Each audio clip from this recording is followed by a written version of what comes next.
Ndak ini artinya seasik itu gitu. Jadi garwane Nabi sing ngrasa rodok tuwa. Wah, aku ora tau. Kok isae. Serilek itu dulu itu. Maksudnya orang-orang Islam pertentangan itu. Maksudnya dia balik semua ini bedanya orang pesantren sama orang kampus. Kalau orang kampus mau cerita agama itu rahmatan lil alamin, tapi nyontokno rileke ora iso. Agama itu rilek, tapi nyontokno rileke ora iso. Mergo ya rapati ngaji.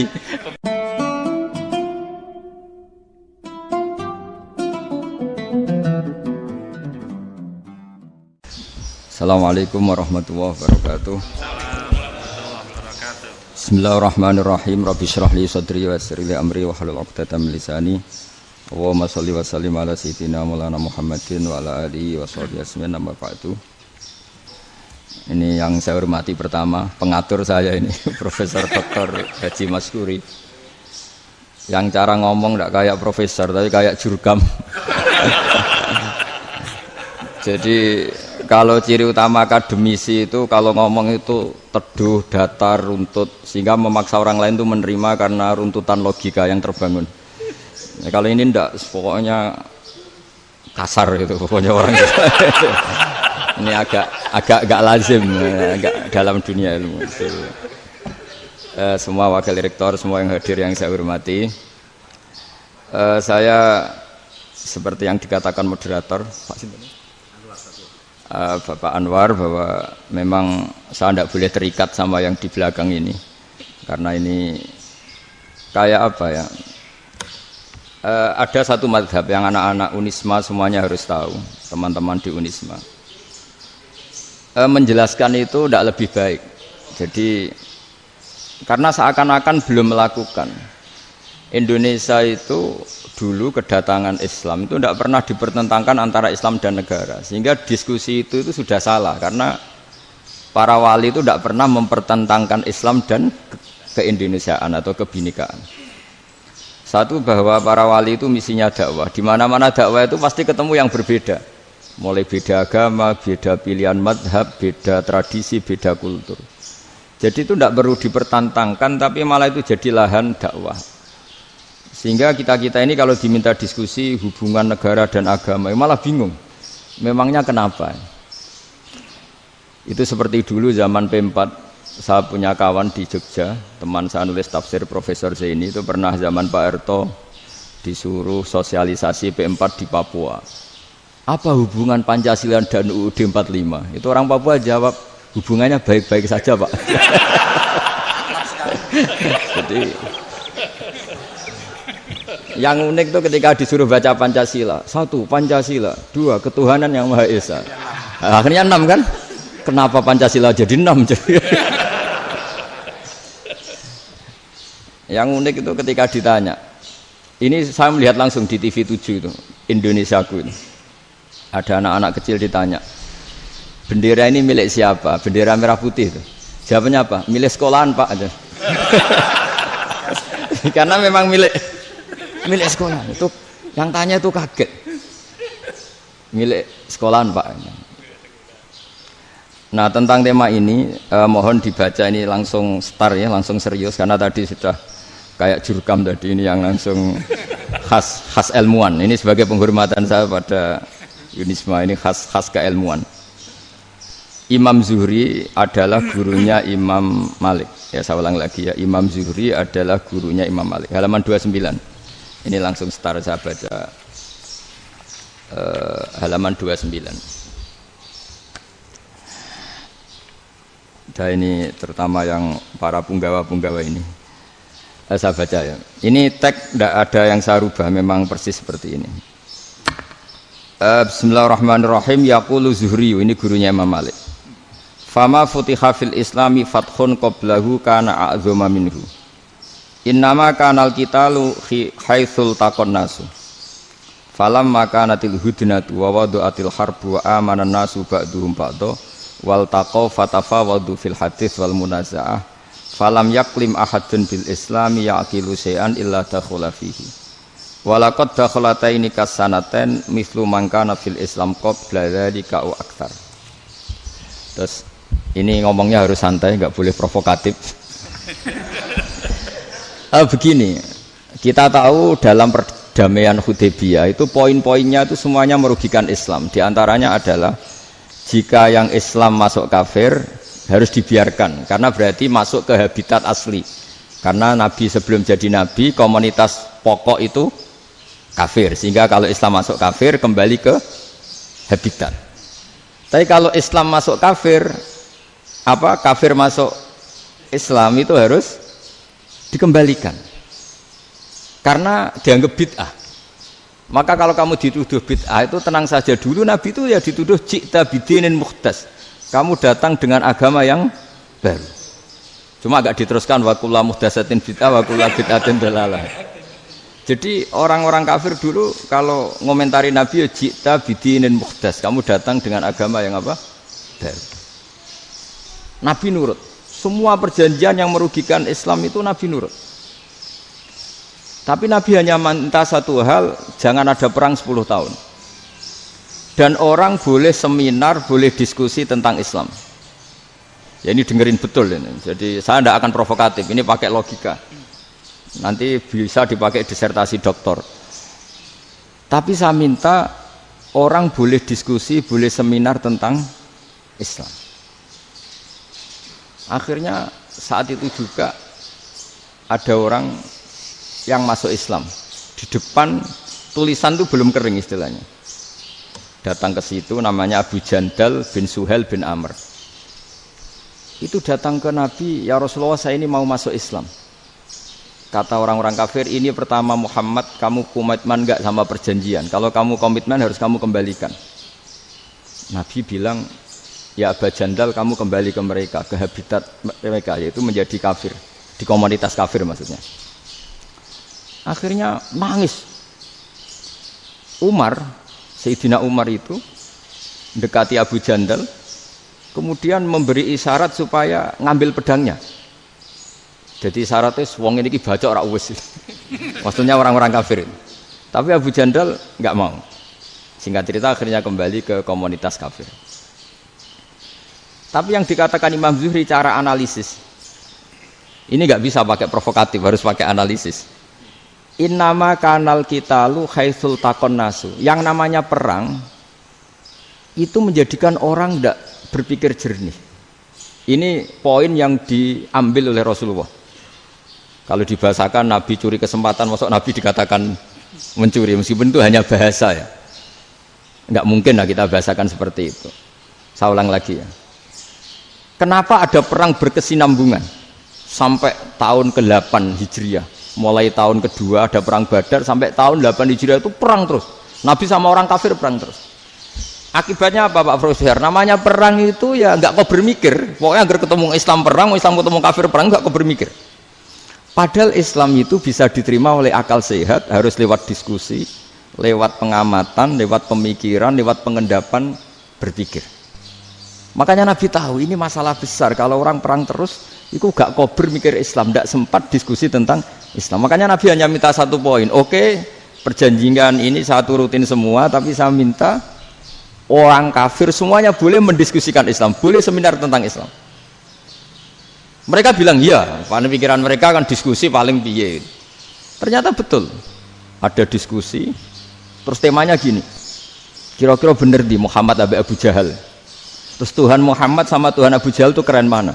Diskusi. Tuhan Muhammad itu khaliqus samawati wal ardi, yang menciptakan langit bumi. Sebagaimana kampanyenya Muhammad. Ya mereka masih jangkar bilang Muhammad.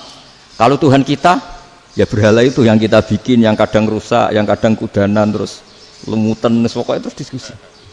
Kita kok bener pengirannya Muhammad. Terus Muhammad Abu Jahal. Mulai dhisik Muhammad itu ratau bodoh nih. Mulai dulu Muhammad itu gak pernah bohong. Abu Jahal, waduh, wis bodoh nih ngongkonan. Wis ribet kan? Dan semua diskusi itu mengarah ke kebenaran Islam. Wah, akhirnya wong kafir sing tokoh-tokoh cara Jawa yo wah semane jebule masalah ini kan. Artinya gini, kalau kita ingin Indonesia damai, sebenarnya yang untung itu Islam. Karena Tuhan yang menciptakan langit dan bumi tentu gak akan diperbandingkan atau akan dikalahkan oleh Tuhan yang lahirnya saja sudah di bumi. Misalnya kita menjual Tuhan Allah, siapa itu yang menciptakan langit bumi, yang ada sebelum langit bumi, bandingkan dengan Tuhan yang lahirnya di bumi, ada tanggal lahirnya, ada aktenya, itu kan sudah ribet kan. Begitu juga kalau memperbandingkan tokoh, Muhammad itu siapa? Tokoh yang bisa menyatukan pan Arabik, tokoh yang begini-begini, yang sayang istri, sayang keluarga, dibandingkan dengan tokoh Abu Jahal, Abu Lahab yang corong jauh penggaweannya yang ngerugikan orang lain. Akhirnya orang itu mulai tertarik sama Islam. Makanya kata Az-Zuhri pakai bahasa dulu, falam yaklim ahadun bil Islam. Tapi kalau sekarang yang populer itu bahasa yatakallam. Sebenarnya yang benar itu bahasa kalimah yaklimu kalaman, karena masdarnya itu kalam, berarti sulasi nopo mujarrad. Tapi di fiilnya itu mujarradnya enggak kelaku. Jadi di fiilnya takallama yatakallamu, tapi untuk masdarnya yang kelaku kalaman. Jadi ini agak unik, agak gak lazim. Mestinya kan takallama ya takallamu takalluman, tapi di masdarnya kalam populer, tapi di fiilnya tidak populer. Saya teruskan ya. Ini penting sekali. Jadi menjual Islam, kalau boleh dibahasakan menjual, itu tetap enak dalam kondisi damai. Karena kalau kita perang, itu bawaannya kalau ketemu ya perang. Kalau ketemu perang, sehingga orang itu rakober diskusi loh. Saat benernya Islam sampai kafir itu bener di. Karena tidak kau berdiskusi, tidak sempat diskusi, orang yang milih yang kafir. Karena yang mayoritas yang kuat. Sementara Islam zaman itu lemah. Lah Nabi itu yang diminta hudnah, yang penting kita damai. Terus orang boleh mendiskusikan benar mana kita dan mereka. Ya setelah diskusi ya tadi kan nggak mungkin Allah yang begitu keren, hebat, pencipta langit bumi dibandingkan berhala yang mengurus dirinya sendiri saja tidak bisa. Walhasil terus orang mulai tertarik sama Islam dan aturannya nggak boleh dilarang diskusi itu. Nah makanya saya pernah ditanya beberapa profesor di Jogja, Gus, suatu saat kalau kampus paling keren di Jogja ini ada Islamic Studies, kemudian pengajarnya dari berbagai agama, ini riskan nggak bagi Islam? Saya jawab, asal yang didiskusikan Islam itu nggak masalah, yang repot itu nak umat Islam. Karena kalau umat Islam yang jadi percontohan, banyak raja yang dolim, banyak pemimpin muslim yang dolim, terus identik dengan Islam itu jadi dolim kan ribet. Ya kalau pas umat Islam, kalau Islam yang kumat kan jadi masalah kan. Nah ini kan terus jadi beda umat Islam sama Islam yang lagi apa? Kumat. Singkat cerita terus Islam mendapat posisi yang luar biasa. Nah makanya di sini diistilahkan falam makanatil hudnah, ketika ada perdamaian wa amanan nasu ba'dum ba'do, orang merasa aman, itu fatafawadu fil hadis wal munazaah, mereka berdebat. Munazaah itu berdebat, keren mana konsep Muhammad dengan konsep Abu Jahal, keren mana konsep Tuhannya Muhammad dengan Tuhan kita, terus diskusi. Dan mereka akhirnya ikrar, wah yang benar ya Muhammad lah, di mana-mana Tuhan tuh ya sebelum langit dan bumi, di mana-mana Tuhan ya punya reputasi menciptakan, masa Tuhan reputasinya diciptakan kayak berhala dan sebagainya. Ibadah juga gitu. Ibadah wong kafir itu kalau tawaf itu telanjang, ibadah Muhammad santun pakai pakaian. Terus akhirnya mereka mulai tertarik Islam. Sehingga saya lihat di beberapa tafsir, saya memang tidak akan ngomong yang tidak serius, ngergani Unisma ben sawangane pemikir serius. Di Quran itu sampean lihat di tafsir Tobari itu ada ayat bal naqzifu bil haqqi 'alal batil fayadmaghuhu fa idza huwa zahid. Qadzafa itu kalau di kamus tak lihat itu takallama bila dalilin. Qadzafa itu ya pokoknya sekenanya. Artinya gini, kebenaran Islam atau kebenaran hak itu kamu taruh sekenanya saja itu tetap menang. Apalagi kamu taruh secara teratur, kamu taruh sekenanya saja itu tetap menang. Sehingga di sini banyak sahabat yang hidup di Cina. Sekarang juga banyak orang alim yang milih hidup di Amerika, banyak orang alim yang milih hidup di Inggris. Dan mereka pede, percaya diri karena kebenaran itu kamu letakkan di mana saja, itu tetap akan menang, akan menemukan momentum kemenangannya. Misalnya gini, contoh paling gampang. Dulu para peneliti, saya ulang lagi, dulu para peneliti itu ya datang kemana-mana, termasuk Ibnu Battuta, termasuk Ibnu Khaldun, ya semua peneliti itu suka neliti. Setelah diteliti, Quran itu satu-satunya kitab suci yang membicarakan sains, misalnya tentang falak, tentang astronomi, tentang asal-usul kejadian manusia, kejadian makhluk. juga bicara tentang geografi, geologis, semuanya. Sementara kitab lain hanya cerita tentang mawaid wal hikam wal ibar. Jadi diteliti kayak apa, pada akhirnya hak ini yang menang. Bal naqdhifu bil haqqi 'alal batil fayadmaghu fa idza huwa zahid. Saya berkali-kali cerita, ada ulama yang ahli matematika. Ketika ditanya kenapa kamu suka ngajar matematika, sampai muridnya itu ragu, ini guruku mlebu swarga ta ora, penggaweane mulang matematika. Tapi para muridnya bermimpi bahwa Imam Amudi itu disuruh ngajar para malaikat. Dan itu pede betul dia. Kata Allah, ini ulama saya yang iman kepada saya setingkat iman kamu. Jadi malaikat itu tidak mungkin Gusti kita menyaksikan langsung engkau, sementara ini di bumi nggak nyaksikan jenengan. Kenapa bisa sepede dan seyakin itu?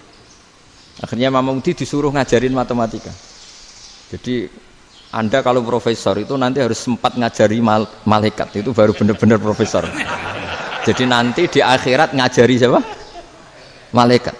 Jadi ada seminar yang melibatkan banyak malaikat, narasumbernya itu seorang profesor. Itu ketika kenapa engkau begitu yakin kalau Allah itu Tuhan dan Allah itu Al-Wahidus Shomad. Terus Imam Amudi mulai nulis angka gak beraturan, 2, 3, 4, 5 sampai 1 miliar, 1 triliun, pokoknya gak beraturan. Kata beliau, nisbatus naini wasalasa ila ma la nihayatalaha iku nisbatul far'i ilal asli. Mbok angka sebanyak apapun, 2 dibanding 1 ya far'ul wahid, 3 dibanding 1 ya far'ul wahid. Semua angka yang enggak terhingga pun dibanding 1 semuanya far'ul wahid. Semua angka sebanyak apapun itu cabang dari angka 1. Fakullu hadil awalim far'un minal wahidis shomad, yaitu Allah Subhanahu wa ta'ala. Wah, kira malaikat tepuk tangan, iya juga. Jadi begitu juga ada ulama itu ahli gambar. Saya dulu ngaji sama Mbah Mun Al-Husunul Hamidiyah, itu kitabnya itu banyak gambarnya. Dan gale gambar yang ngawur betul, mangga ahli gambar. Saya epol, sempurna lele. Semua gambar bangunan, gambar sapi, pokoknya gambar. Ternyata dia menemukan Tuhan itu dari gambar.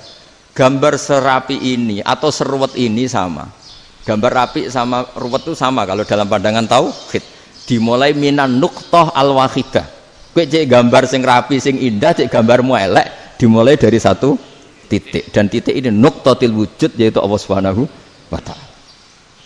Jadi nak cara ahli tauhid gak penting gambare apik, menang lomba atau ora penting. Butuhe hadis surah ini gambar baik yang rapi maupun ndak adalah min nuqtah dari 1 titik. Ya, alam raya sebanyak ini mbok gambar mbok ora, cek mulai Mars sampai Jupiter kabeh semua bentuknya yang banyak ini semuanya min nuqtatil wujud, yaitu dari titik wujud. Ini kok Allah Subhanahu wa ta'ala. Di sini hebatnya ulama-ulama, mbok dia pengajar matematika, mbok pengajar gambar, semuanya dipakai perangkat untuk tauhid. Nah, itu kan juga bagian dari Islam damai, Islam yang sangat jadi tidak perlu perang untuk orang dipaksa Islam. Enggak perlu provokatif kayak tadi pidatone rektor jenengan tadi. Jadi ciri utama ilmuwan tuh kalau ngomong datar tapi logikanya enggak terbantahkan, itu ciri khas ilmuwan. Kalau ciri khas politikus kalau ngomong itu keras. Provokatif lah kira-kira gitu. Tapi isinya biasa.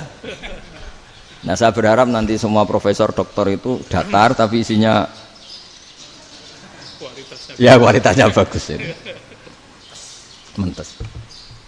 Jadi makanya terus kata ulama, kenapa diistilahkan bal naqdhifu bil haqqi? Kenapa pakai qadzafa sementara qadzafa maknane takallama bila dalil? Maksudnya bila dalil di sini itu min ghairi ikhtiyajin ila dalilin. Kebenaran itu memang enggak butuh dalil. Apa kita perlu dalilnya apa? Buktinya apa? Kalau 3 itu cabang dari 1. Wong gendeng yang takok gitu pas orang gendeng. Wong 3 cabang dari 1 kok ditanyakan buktinya apa? Itu min awalil bidahah. Pertama orang pasti tahu kalau 3 itu far'ul wahid. 1 juta juga far'ul wahid. 1 miliar juga far'ul. Gambar yang sebanyak apapun ya dimulai dari 1 titik, cek gambar benar maupun yang tidak. Akhirnya apa? Ulama dulu itu sebegitu rileks nerangkan tauhid. Lalu kenapa asma ini yang ya ini kan khas NU ya, khas pesantren. Sebenarnya saya keberatan pakai istilah khas NU, pakai khas pesantren karena NU itu anaknya pesantren, jangan dibalik pesantren anaknya NU karena sebelum ada NU itu ada pesantren. Tapi kayaknya Unisma lebih suka pakai bahasa NU dan saya ya agak-agak orderan yang terpaksa disuruh ngomong. Ini agak apa ya, agak kacau sebetulnya ini agak kacau. Jadi NU itu sama pesantren itu tua pesantren. Jadi NU dilahirkan pesantren, bukan dibalik pesantren dilahirkan NU. Sehingga barokahnya didirikan pesantren ini, kadang nyuwun sewu sekali berbahasim itu kadang ide besar beliau itu ora dituruti wong NU. Jadi Mbah Hasim cara kula kok dadi Mbah Hasim ya mangkel. Mbah Hasim itu ngarangno kentong. Nggih ngaramno beduk, tapi wong NU nganggo kentong. Beduk. Dan uniknya Mbah Hasim enggak tersinggung. Karena ciri khas pesantren itu membolehkan perbedaan apa? Pendapat. Itu masyhur khilafnya Mbah Hasim sama Mbah Fakih Mas Kumambang itu sampai dikitabkan. Saling ngeritik, saling macam-macam lah. Jadi cara berpikir Mbah Hasim ketika Nabi rembukan, ini gimana ya cara menentukan waktu sholat ya? Ya pakai kentong ya Rasulullah, dzakalin nasara itu untuk orang Nasrani. Ya pakai buk itu trompet, dzakalil Yahud itu untuk orang Yahudi. Terus, ada yang usul lagi pakai api ya Rasulullah, dzakalil Majusi itu orang Majusi. Setelah itu ada orang datang lari-lari cerita mimpi azan tadi. Ya itu terus dipakai sarana pemanggilan sholat ya azan itu. Sehingga Mbah Hasim menolak kentong. Karena mantas sababi qaumin fahuwa minni. Beliau keras sekali sampai bilang haram. Beliau judulnya ya haram, Al-Jasus Antakhrimin Nakus. Setelah naskah itu sampai ke Mbah Fakih Mas Kumambang di Gresik situ, di daerah Dukun situ. Dulu nggak ada WA ya, jadi sampainya ya lama. Makanya saya sampai sekarang nggak punya WA karena ya saya ulama kan, kalau WA-an terus ya jadi ulama. Nggak jadi ulama main WA-an terus itu. Lah itu termasuk rektor gak kau bermikir itu mesti kebanyakan WA. Karena kan otaknya didikte oleh sesuatu yang masuk. Sesuatu yang dilihat itu kan pasti mendikte kita. Beda kalau yang enggak WA-an kan mikir apa kita yang menentukan. Kalau WA-an kan kita ditentukan. Mau mikir anaknya butuh apa gara-gara WA informasi Jakarta mikir Jakarta. Padahal secara kewajiban ngapain kamu orang Malang mikir Jakarta. Gara-gara WA, mikir Jakarta belum selesai ada berita di Sulawesi, mikir Sulawesi. Habis itu mikir NTT. Makanya semua orang sekarang merasa tokoh nasional gara-gara informasi yang masuk itu nasional. Jadi Mas yo RT yang mikir gimana Gus Indonesia kok. Ada RT loh. Sampai lupa kalau dia itu RT. Jadi semua orang sekarang merasa tokoh nasional. Dan itu gara-gara apa coba? Akhirnya semua orang juga punya ide tentang nasional. Harusnya negara itu gini-gini. Jebule wonge sing duwe ikon iku sapa? RT. Ribet kan? Saya teruskan. Setelah naskah itu sampai ke Kiai Fakih Mas Kumambang. Beliau itu marah besar. Ini harus dilawan dan saya bukan karena benci Mbah Hasim. Beliau teman saya ketika ngaji Kiai Mahfud di Mekah. Jadi Mbah Fakih dan Kiai Hasim itu teman ketika ngaji di Mekah. Secara ngelawan tuh lucu. Lucu. Gak ilmiah tapi gak ilmiah wong alim tetap ilmiah. Di mana-mana serupa itu tidak sama. Ya kalau mungkin zaman Nabi di Madinah itu zaman itu kentong itu identik dengan milik Nasrani. Di Indonesia beda. Pos kampling ya kentong, kebakaran ya kentong, wae sarapan orang di LP ya pakai kentong. Jadi tidak ada jaminan kalau kentongan itu identik dengan Nasrani. Lalu haramnya di mana? Yang di mana-mana tasabuh itu identik. Ini tidak identik. Mulai masalah kan? Mulai masalah. Jadi beliau gaya judul Hazruus. Hazruus itu kepala bergeleng-geleng. Sekarangan kok ngene. Jadi sekarangan kok provokatif gitu. Nah. Dan itu Mbah Hasim ya hormat Mbah Fakih hormat Mbah Hasim. Saya sendiri secara pribadi itu lebih suka pendapat Mbah Hasim sebetulnya. Karena bagi saya sholat itu sakral, ya sudahlah kalau sakral ya dipanggil dengan sesuatu yang sakral yaitu kalimat thayyibah azan. Tapi saya tidak akan bilang kalau kentongan itu haram.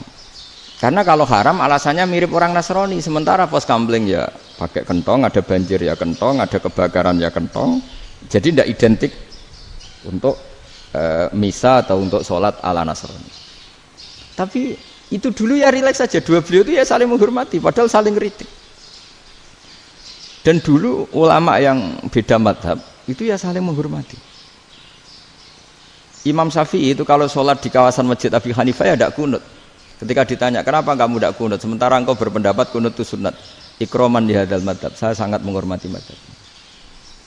Imam Ahmad bin Hanbal itu berpendapat kalau orang pakai bekam, pakai iftisot atau hijamah itu batal sholatnya. Sementara Imam Syafi'i mengatakan tidak batal apa sholatnya atau wudunya tidak batal.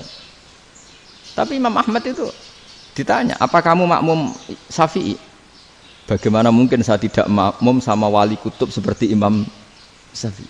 Padahal menurut keyakinan Imam Ahmad ini sholatnya batal. Ini habis iftijam udah wudu. Tapi tetap saja beliau karena perbedaan pendapat di furu' itu lazim. Ya orang boleh berdebat lah. Ketika Unisma datangkan saya, itu saking senengnya kiai, apa saking sombongnya sampai ngatur kiai, kan nggak pernah bisa diperdebatkan. Itu kan orang boleh debat kan? Itu saking angkuhnya apa saking senengnya kan nggak jelas kan? Kan dan orang boleh setuju pendapat saya, yaitu ngatur kiai itu haram. Setuju juga Pak Rektor, ekspresi mahabbah itu ya macam-macam. Dulu sahabat ya gitu, sahabat itu ada yang nggak kenal wajahnya Nabi sama sekali sampai akhir hayatnya. Ketika ditanya, lo kamu itu sahabat kok nggak tahu wajahnya Nabi? Saya tidak pernah berani memandang Nabi karena ijlalan Nabi, terlalu menghormati saya sehingga tidak berani memandang wajahnya. Ada sahabat yang penggawaannya dulu wajah Nabi sampai bisa nyifati alfiu faminunil hajib, sampai bisa nyifati detail karena dulu wajah Nabi itu ibadah. Ada seorang wali ditanya, kalau kamu di surga ingin nggak melihat Allah? Enggak. Loh, tapi semua orang ingin melihat Allah. Unazzihu dzalikal jamal an-nadhari misli. Ben gak elek-elek Allah tak delok terima aku. Wong ra jelas. Berarti kok delok pengiran. Banyak. Jadi justru tapi karena saking takzimnya. Enggak lah, mosok sak aku kok. Makanya saya berkali-kali cerita. Menurut kesepakatan ulama, soft awal itu paling baik. Tapi banyak juga wali yang kalau sholat itu di belakang. Koyok paling bener yang kok ngarep gitu. Lu bayangkan misalnya kamu semangat di soft awal di Masjid Haram, jebule sholatnya salah. Itu dari malaikat gayane kok ngarep, jebule ra roh. Iku di sini-sini wong. Jebule bodoh gitu. Gayane kok ngarep jebule. Coba orang kalau sowan Mbah Mun yang berani di depan itu kan ya ketuanya atau jubirnya kan.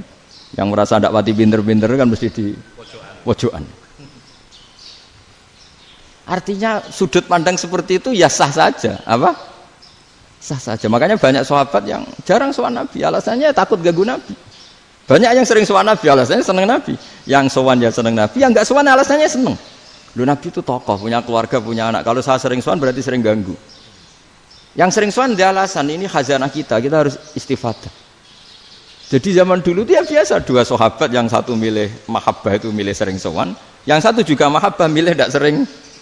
Karena pertanyaannya bisa dibalik kan, sering sowan apa sering ganggu coba.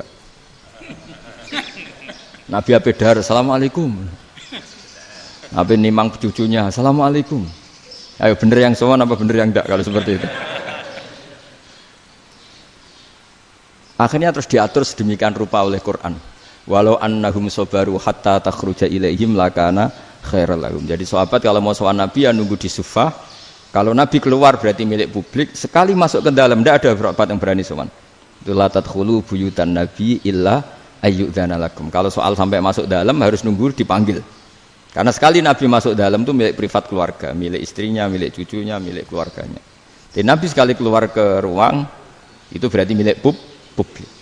Itu terus jalan tengah. Karena kalau langsung masuk, bayangkan saya itu sering menyaksikan. Mbah Mun habis ngaji 2,5 jam ngaji Jalalain. Baru masuk, assalamualaikum. Padahal yai mungkin mau ke kamar mandi, mau ini itu. Jadi dulu itu Quran sangat modern. Sebelum ada dokter ngatur tamu, rektor ngatur tamu itu Islam sudah modern. Dia kan nggak fair kan?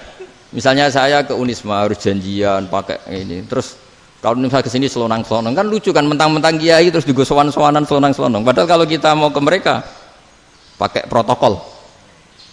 Sering tidak fair dunia ini, tapi karena aku kiai ora oleh gelo ya sudah. Akhirnya saya memutuskan gak gampang kemana-mana karena itu. Saya sering didatangi ajudannya menteri, Gus mau ada tamu dari Jakarta tanggal ini, mesti saya bilang, mereka milih tanggal yang mereka kosong, kok tidak mikir apa pas itu kosong. Tak jawab enggak lah, sebelum diatur bahasanya dan tawaduknya gitu. Akhirnya dibalik, datang lagi, Gus jam dengan kosong apa kita menyesuaikan. Lah itu lagi dia akhlak kata saya. Itu baru punya akhlak katanya. Bukan masalah ini, bukan masalah gengsi ya. Saya sendiri itu dolan ke alumni itu jarang, karena ya takut. Kiai kan yang nganggur, jam 9 nganggur, jam 10 nganggur. Bisa saja alumni itu kerja di pabrik, bisa saja yang latihan ekonomi di pasar. Jika kalau saya datang jam 9, iki kiai sing nilai santri ini, apa kiai sing ganggu santri. Nah karena orang ini melakukan rutin, gak kok berpikir, pokoknya ngono jenenge silaturahim. Mau nyerah kok berpikir, padahal kalau diangen-angen ini kiai yang nilai santri ini, apa kiai yang ganggu santri ini karena datang di jam kerja. Nah, bayangkan kalau kebenaran dulu itu dikawal oleh satu peradaban perang. Jadi Nabi sesuai diangen-angen Nabi. Perang Badar menang Nabi, perang Uhud menang wong kafir, perang ini gonta-ganti. Apapun itu yang penting satu kesimpulannya, cara Rasulullah kesimpulannya satu. Orang tidak kober mikir kebenaran secara mengendapkan pikiran dengan pikiran jernih. Maka hebatnya Nabi ketika perjanjian, pokoknya saya minta nggak ada perang. Dan orang boleh mendiskusikan Islam. Itu luar biasa idenya Nabi. Karena bawaan perang itu orang kan nggak kok bermikir. Ibarat seorang misalnya senang satu perempuan, ketemu rivalnya langsung perang kan nggak mikir. Tapi kalau kau bermikir, dia ngenangen cawe wedok iku ora seneng aku. Untungnya apa untuk wong ayu ora seneng, malah mau loro hati. Terus sudahlah, buruan dialihkan kemana kan gitu. Itu nak mau amen WA-an tukaran lewat SMS atau tarung langsung ora kau bermikir. Tapi kalau kau bermikir, akhirnya berpikir nih. Perempuan tadi sebenarnya yang disenangi siapa? Oke, ternyata senang Pak Erick. Sudah kita ngalah. Karena tidak ada nikmatnya kan menikahi perempuan yang sama sekali tidak mencintai kita. Tapi kalau nak kau berpikir pokoknya diprovokasi, wah gue kalah mbek A, gue kalah mbek B. Pikirannya kan ojo sampai kalah. Bareng wis menang ternyata ada emas. Lah. Nah, bayangkan Islam itu seperti itu dulu, dipertarungkan. Wong Islam itu dinu aklin. Agama yang diterima dengan akal sehat, tapi sekarang ukurannya perang. Yang menang berarti benar, yang menang benar. Kan terus jadi repot. Itu Nabi tidak ingin, makanya Nabi ingin sudahlah, nggak ada perang. Nah, makanya kata Imam Zuhri, fathul Islam terbaik adalah orang boleh diskusi tentang Islam dan tidak ada perang. Lagi-lagi penting, tidak perang itu penting, silmun itu penting, perdamaian itu. Setelah tidak ada perang, akhirnya fatafawadu fil hadis wal munaza'ah, orang boleh diskusi apa saja, termasuk boleh adu polemik. Konsep satu Tuhan dan Tuhan banyak diperdebatkan. Akhirnya Nabi secara rileks bisa menjelaskan, Muhammad, urusan kita banyak. Kalau Tuhannya satu tidak cukup, Tuhan harus banyak untuk menyelesaikan berbagai urusan. Ada Tuhan bagi rektorat, bagi macam-macam kan. Ada Tuhan untuk ngurusi utang, ngurusi BPKB, macam-macam. Terus kata Rasulullah, enak saja Nabi jawabnya. Ya kalau kamu punya majikan banyak, perintahnya beda-beda, kamu mangkel enggak, bingung enggak? Ya susah mat, kalau majikannya banyak, perintahnya beda-beda, kita jadi repot. Senang mana? Senang majikan satu. Ya sudah, Tuhanmu itu majikan kamu. Kalau Tuhannya banyak, perintahnya macam-macam, kamu yang repot. Akhirnya sudah mat, Tuhannya satu aja. Ya, itu ya barokahnya diskusi tadi, barokahnya enggak perang. Daraballahu mathalan rajulan fihi syuraka'u mutasyakisuna wa rajulan salamal lirajul hal yastawiyani masalah. Terus alhamdulillah. Jadi orang yang paling kafir pun saat itu taslim. Nah, ini kembali ke kalimat la ilaha illallah. Saya tidak perlu provokatif, pasti teori saya itu benar. Bukan saya bilang benar itu karena sombong, enggak. Ini sesuai teks. Misalnya begini, benar enggak kelompok takfiri yang suka ngafirkan orang lain? Itu pasti tidak benar. Logikanya gampang. Orang yang kafir 70 tahun saja dengan melafadzkan la ilaha illallah menjadi muslim. Masa dengan kalimat yang sama yang muslim menjadi kafir? Itu logikanya kan nggak ketemu. Orang kafir 70 tahun untuk menjadi muslim disuruh baca apa? La ilaha illallah. Tapi gara-gara baca la ilaha illallah banyak patok jadi kafir. Pertanyaannya, loh ini kalimat apa? Kalimat untuk mengkafirkan apa kalimat untuk mengislamkan? Karena yang kafir dengan kalimat itu menjadi Islam, ternyata yang Islam dengan kalimat itu menjadi kafir. Itu ketemu nggak? Cara logika itu kan nggak ketemu kan? Makanya cara pikirannya Abul Hasan Asyadzili, dan saya setuju pikiran itu. Istighfar ini boleh orang Jawa Timur protes karena kadang beda manhaj, tapi jangan protes saya, protes Abul Hasan Asyadzili kualat mesti sampean. Ketua Torekoh napa? Sadziliyah. Cara madzhab Sadzili, dan Anda boleh berbeda madzhab, mencari khasnya wong kampus sing wani beda. Beda kapasitas lah, pokoknya butuhnya beda. Dan ketok pinter, ketok kritis tuh. Cara madzhab Abul Hasan Asyadzili itu gini Pak Rektor. Jadi istighfar itu baik. Tapi ba'da kamali tauhid, setelah tauhidnya itu benar. Alasan beliau masuk akal. Ketika ada ayat fa'alam annahu la ilaha illallah wastaghfir li dzambik. Bihadil kalimah. Jadi orang boleh istighfar itu setelah tauhidnya benar. Alasannya Abul Hasan Asyadzili begini. Qul lil ladzina kafaru iyantahu yughfar lahum ma qad salaf. Katakan kepada mereka yang kafir, sekali mereka tidak kafir, maka otomatis dosanya masa lalu diampuni. Pertanyaannya, yang bisa menghentikan kekafiran itu kalimat apa? La ilaha illallah. Dengan hanya melafadzkan la ilaha illallah Muhammadur Rasulullah langsung yughfar lahum ma qad salaf, langsung dosanya diampuni. Berarti yang menjadi pengampun dosa lah, penyebab pengampunan itu apa? La ilaha illallah. Itu bahkan orang kafir belum istighfar. Di ayat itu kan Allah enggak mensyaratkan setelah la ilaha illallah istighfar baru diampuni, enggak. Asal la ilaha illallah langsung yughfar lahum ma qad salaf. Saya ulang lagi ya, jelas ya. Jadi qul lil ladzina kafaru iyantahu yughfar lahum ma qad. Nah, sekarang iyantahu, mereka berhenti dari kafirnya. Syaratnya pakai apa? La ilaha illallah Muhammadur, itu langsung yughfar lahum ma qad. Artinya apa? Ghufranullah itu bisa didapat hanya dengan mujarrodut tauhid, yaitu hanya dengan melafadzkan kalimat thayyibah. Dan sahnya istighfar juga berdasar kalimat thayyibah itu. Misalnya gini, orang kafir sebelum Islam melafadzkan astaghfirullah, astaghfirullah, astaghfirullah, kira-kira diterima enggak? Enggak kan? Karena syaratnya istighfar ba'dat tauhid. Nah, makanya dalam madzhab Sadzili istighfar itu setelah la ilaha illallah. Karena cara pandang ya seperti itu. Jadi fa'alam annahu la ilaha illallah wastaghfir li dzambi. Jadi dengan kebenaran tauhid saja ini sudah cukup kita insya Allah layak diampuni. Karena innallaha la yaghfiru ayyusyraka bihi wa yaghfiru ma duna dzalika liman yasha. Jadi orang yang tauhidnya benar itu bisa diampuni Allah asal tauhidnya benar. Itu Allah ngendikan liman yasha wa yaghfiru ma duna dzalika liman yasha. Dawe Imam Suyuti walam yakun liman yastaghfir. Jadi orang yang bertauhid secara benar meskipun gak sempat istighfar itu tetap potensi diampuni. Karena bawaan tauhid itu sudah menjadi layak diampuni. Kayak orang kafir sekali ngelafadzkan kalimat tauhid mbok gak istighfar langsung diampuni. Nah, karena melihat seperti itu terus orang berlomba-lomba memperbanyak jumlah ngelafadzkan la ilaha illallah. Jadi kita yang alim, kita semua, saya tidak bilang saya, kita termasuk yang di pinggir-pinggir saya ngaku alim ora masalah lah sopai. Kita semua yang alim-alim itu tahu bahwa la ilaha illallah itu super.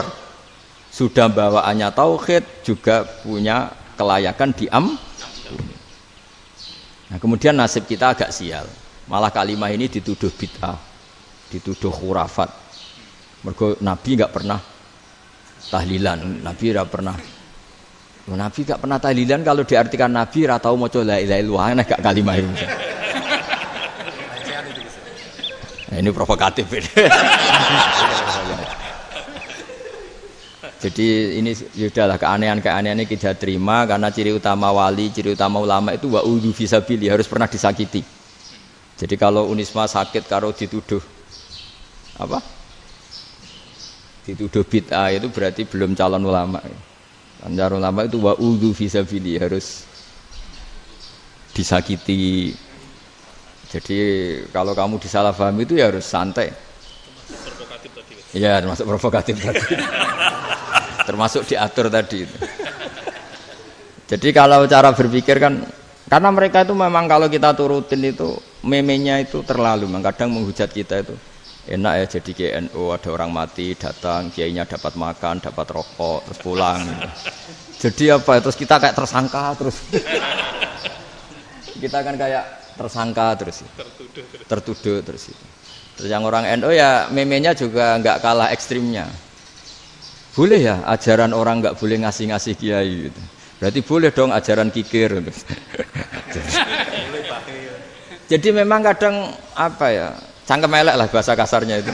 Itu memang kadang lebih mengenakan kalau kita datang ke acara mayat kan dapat makan, dapat minum. Kalau yang sohibul bed rokok ya dapat rokok. Kalau kiainya dapat wajib, kadang 20.000, kadang 50.000. Terus memenya itu kok setega itu ya ada orang meninggal kok malah kita makan-makan. Seakan-akan kan kultur ini biadab kan gitu. Tapi yang orang NU kebalikan bales. Oh ternyata nggak boleh ya mayat disodakoi. Ternyata nggak boleh ya orang dermawan. Berarti Islam membolehkan medit ya gitu. Yang modus ini kan. Angen-angen itu luwih mandi timbang takbir ya kan. Karena ini kan memicu emosi kan. Memicu apa?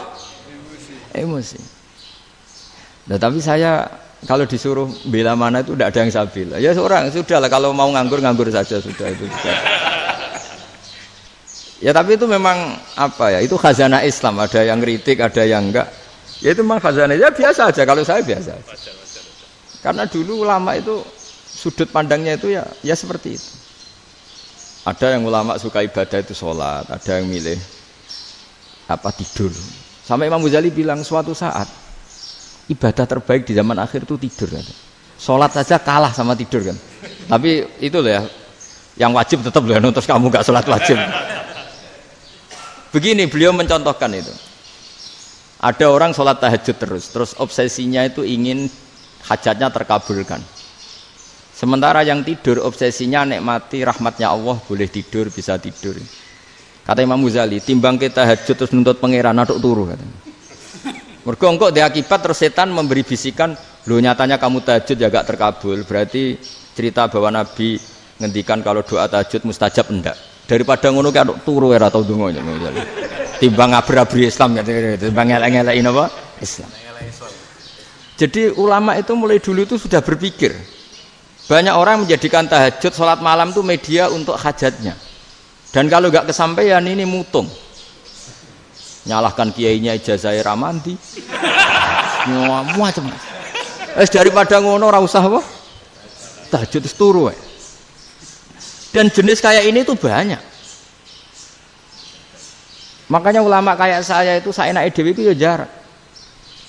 Saya sering didolani muhibbin terus bilang Gus saya doakan gini-gini saya mau nyalon bupati atau saya gini. Saya bilang gak waduh orang dongo nak ramandi darani ulama dongane ramandi. Nak mandi kamu jadi bupati tetap nganggep karena beli. Sopo sing ora roh bupati saya gak beli. Ribet kan?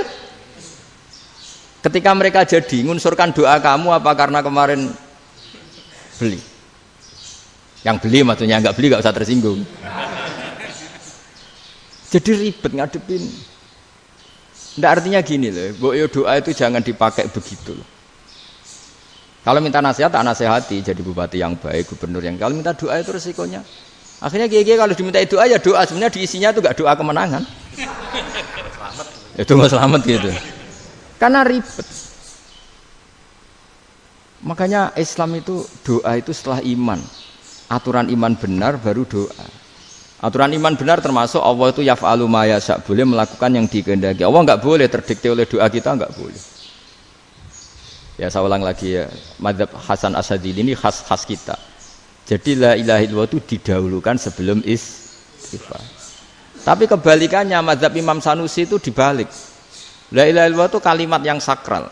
Karena yang sakral dibutuhkan muqaddimah. Yaitu yang melafadzkan harus yang sudah bersih, yang sudah steril baru melafadzkan la ilaha illallah. Maka dalam mazhab Sanusiyah istighfar dulu baru la ilaha illallah. Nah, cara mazhab Abu Hasan Asy'adili kebalikan, istighfar itu sah setelah sahnya tauhid. Kamu ikut mana dulu? Asy'adili apa Sanusiyah? Alhamdulillah sama-sama tidak paham ya sudah. Akhirnya sudah. Ya saya nggak kemana-mana kan gitu. Jadi apa ya? Terus ini saya teruskan ini biar khas pesantren atau khas NU lah kalau bahasa Pak Rektor khas NU. Ini Ben sampean tahu beberapa perbedaan itu lazim. Halaman 24. Ya, halaman 24 sama 25. Tak baca, ini masih orisinil. An Sufyan bin Uyainah, ini juga gurunya Imam Syafi'i.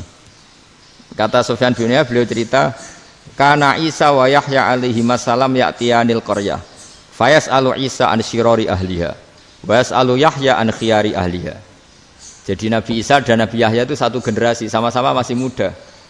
Kalau di satu kampung yang Nabi Yahya tanya, ini keluarga terbaik siapa? Saya mau nginap di situ. Karena kumpul orang baik itu nyaman. Kalau Nabi Isa kebalikan, keluarga terburuk mana ya? Saya tak di situ. Nah, terus akhirnya faqala lahu Yahya, lima tanzilu ala syirarin nas. Kenapa kalau kamu bermalam kok malah kumpul orang-orang yang nakal? Innama ana tabibun udawil mardo. Saya ini nabi ibarat dokter. Di mana-mana dokter yang ngumpuli yang sakit, ngobati yang sakit. Makanya di NU itu ya banyak kiai jazab mengumpuli yang nakal-nakal. Nak tepak yang entas yang nakal, nak ora tepak ya katut. Ini adu nyali lah sudah gitu. Tapi itu ada ilmunya, yaitu niru Nabi siapa? Isa. Kalau kamu dokter penelitian itu cari daerah yang banyak pandemi apa yang bersih?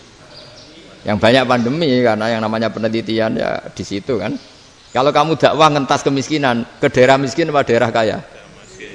Nah, sama kalau ngentas kefasikan, ke daerah fasik apa daerah orang soleh? Fasik. Ya, tapi itu Nabi Isa. Nah, kalau kamu tidak Nabi kan potensinya kan ngantut itu.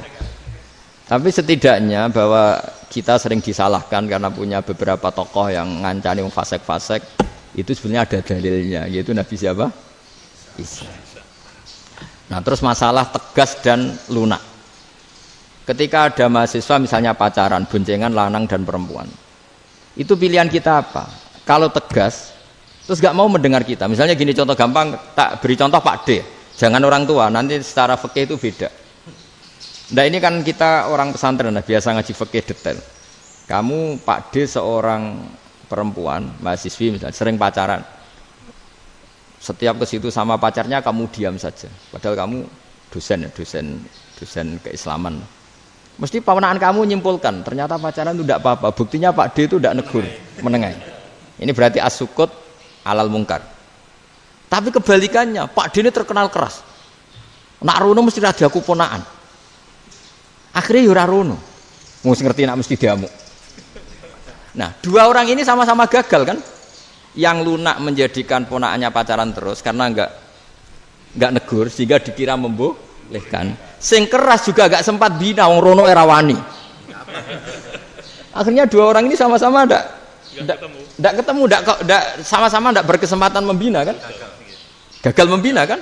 Karena yang keras ponaannya enggak pernah situ, berarti enggak bisa bina kan? Yang lunak membiarkan berarti juga ada bina. Nah, Islam itu antara dua itu. Ya agak terlalu lunak, enggak terlalu keras. Karena kalau terlalu keras, misalnya ada kiai terlalu keras, lu masyarakat mau tanya itu gimana? Lari kan? Lu saya ini punya pengalaman pribadi. Saya ini kan kecelok orang alim. Itu kalau pernah ya saya itu berusaha ya pokoknya ya umumnya orang alim lah.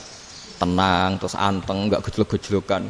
Itu enggak ada yang tanya. Saya mimpi ketemu beberapa ulama itu disalahkan. Terus umat saya kalau mau tanya itu ke siapa?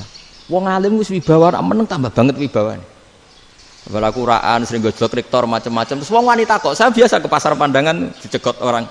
Gus, putri saya itu sering keluar darah tapi melebihi batas haid gini-gini. Kalau badhe sowan jenengan, gak usah sowan ning kene mbek ngadeg-ngadegan. Terus tanya, yang haid berapa hari, Gus? Ya supaya rudat ilal adat sebelum dia punya penyakit istihadah itu berapa? 6 hari ya sudah, kembali 6 hari lainnya mustahadah, tetap sholat, tetap normal. Tapi kalau saya wibawa, moro pasar gue tasbih seduwilu. Iku mesti wong salaman njaluk donga yakin. Tapi baru kayak rada uraan ketemu wong-wong, dolen ning ndi? Mak ape ning ndi? Gus beneran Gus ketemu jenengan kula wingi badhe tuwa kok. Akhirnya tanya. Dadi uraanku iku amdan. Lha nek sampean asli, iki asli uraan. Karena ndak uraan lah tetap ndak wibawa kan. Jadi baru kayak uraan itu ya banyak. Saya itu kalau ngantor di Jogja itu banyak orang yang tanya. Ya biasa tuh tanya macam-macam. Karena saya uraan. Ke pasar ya orang, bahkan di bis sering ketemu orang, wah beneran Gus kalau badhe sowan jenengan badhe tanya ini. Ya sudah di sini aja. Jadi semua itu diilmoni. Nah, Nabi itu punya sisi yang dua-duanya jalan. Memang beliau luar biasa, dipilih Allah yang luar biasa. Nabi ketika wibawa itu banyak sahabat yang bahkan mengenali wajahnya aja tidak bisa. Ka'anna ala ru'usihim at-thair. Bayangannya seakan-akan di kepalanya itu ada burung yang takut terbang, saking antengnya. Tapi Nabi sekali mengeluarkan job, sekali santai, itu sahabat tanya itu sampai yang nggak pantas ditanyakan. Nabi saat tadi kumpul istri saya, tapi tidak inzal, itu wajib mandi ndak? Aro'aita law anna ahadana ya'ti imro'atahu walam yunzil. Itu ya ditanyakan. Nabi mun kumpul itu betul saged inzal sepundi. Guys betul lagi. Terus ya ada yang tanya macam-macam. Ya saking ada sahabat dipanggil Nabi tambah lari, dipanggil lagi tambah lari. Panjenengan nyeluk, oh pas kula kumpul bojo kula. Lah kula kuwatir jenengan orang suci, saya belum mandi, makanya saya lari. Terus Nabi ngendikan innamal mukmin thahir, ya nak masalah ketemu kiai ra apa-apa ijek junub. Penting kok nak salat ya adus sik. Tapi Nabi sekali pakai madzahirul jalal, tapi pakai wibawanya, itu orang enggak berani ngomong. Tapi sekali Nabi rileks, itu orang bisa tanya apa saja, termasuk halal yang enggak pantas. Ada sahabat itu tanya lucu, tanya Maimunah. Maimunah itu ya cantik tapi sudah agak tua lah. Maimunah, ya umal mukminin, hukumnya ngambung bojo pas Ramadan piye? Wah gak roh aku, gak tahu diambung kan Nabi pas Ramadan. Tanya Saudah, wah malah ra diambung kalau Saudah itu kan wis tuwa itu. Lucunya istrinya dia jawab, tanya Aisyah yang mungkin Nabi. Iya, yang mungkin tanya Aisyah. Itu yang usulnya istrinya Nabi Maimunah. Selalu Aisyah. Tanya Mbak Aisyah. Ya Amirul ya umal mukminin gini-gini. Wah, Aisyah yang cantik masih perawan kan. Qabbalani Rasulullah bahwa Nabi biasa ngambung-ngambung pas Ramadan dan beliau tetap puasa. Akhirnya fakih ngarang kan wa takbil fi Ramadan wa tublah la tubtilu shauma ngambung ora. Iku ya udah biasa di sini. Ya nasi bojone ayu. Nah, ini artinya seasik itu gitu. Jadi garwane Nabi sing ngrasa rodok tuwa. Wah, aku ora tahu. Kok Aisyah. Serilek itu dulu itu. Maksudnya orang Islam pertentangan itu. Maksudnya ini ya balik semua ini bedanya orang pesantren sama orang kampus. Kalau orang kampus mau cerita agama itu rahmatan lil alamin, tapi nyontokno rileke ora iso. Agama itu rilek, tapi nyontokno rileke ora iso. Mergo ya rapati ngaji. Contohnya ora iso, dadi mau gawe kaidah kok Islam itu rahmatan. Jadi Nabi itu lah, Allah juga gitu. Allah itu kalau sudah memperlihatkan madzahirul jalal, itu mbok malaikat Jibril rawani. Ketika Allah dengan madzahirul jalal. Tapi kalau Allah dengan madzahirul jamal, madzahirul apa? Jamal. Iku yo gojol-gojol kan ambek makhluke gojol. Yo buli-bulian cara sakniki. Ya sampean delok ning hadis syafaat itu, akhiru man dakhalal jannah atau akhiru man kharaja minan nar, itu di beberapa judul. Ada seorang rojul yang ahli neraka ya, dintas mbek pangeran, terus ditudono swarga. Gusti, swarga, ngiler tok ora wong wayu, roh wis ngiler tok. Ngerjaluk Gusti mosok roh tok ora oleh mlebu. Jarimu asal mlebu metu kon neraka ora jaluk-jaluk meneh. Sumpah lho ya, gak jaluk apa-apa meneh. Mboten Gusti.